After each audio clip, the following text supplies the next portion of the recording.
İstanbul'dan Van'a peace, Van'a peace. Yasin Berker, Ödün, Kerem Tuna. Gökyüzü karanlık. Eyo, Gökyüzü karanlık ve sisli havası, İnsanların birbiriyle anlamsız kavgası. Ben de bu köşe başındaki kargayım, avımı bekliyorum hadi anlayın. Gökyüzü karanlık ve sisli havası, İnsanların birbiriyle anlamsız kavgası.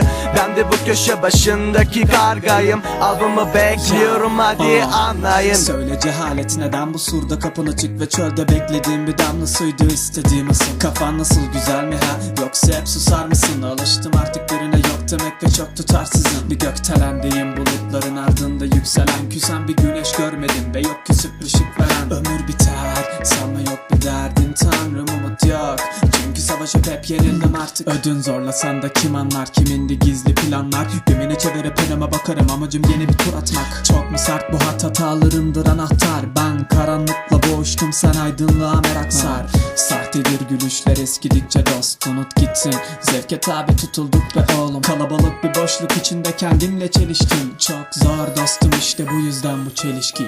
Gökyüzü karanlık ve sisli havası, İnsanların birbiriyle anlamsız kavgası.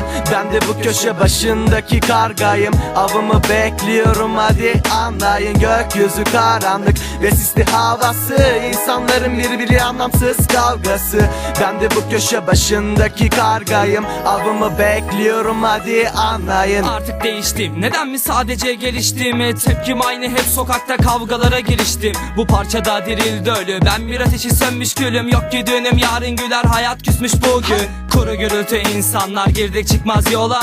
Dona kalır sona kalan çoğu güven boşa. Aklım havada, 1000 ton dert etrafımı kapladı. Ayın ışığı bana çarpınca kesildi kas katı. Masrafım çok çünkü isterim tek en iyisini. Benimle tanışmadan önce soruyorum emin misin? Kesintisiz rhyme'lar benim pistim faydan. Rayında gider trenim, flow'lar kaygan. Hayallerimiz olur gerçekleşmesini istediğimiz, pardon siz de kimsiniz? Yapma bilmeden eleştiri. Karanlıktı orası, ben de sildim geçmişi. Geleceğim aydınlık, durduramaz kimse beni. Gökyüzü karanlık ve sisli havası, İnsanların birbiriyle anlamsız kavgası.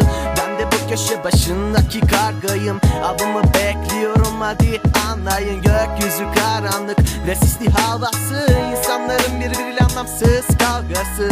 Ben de bu köşe başındaki kargayım, avımı bekliyorum hadi anlayın.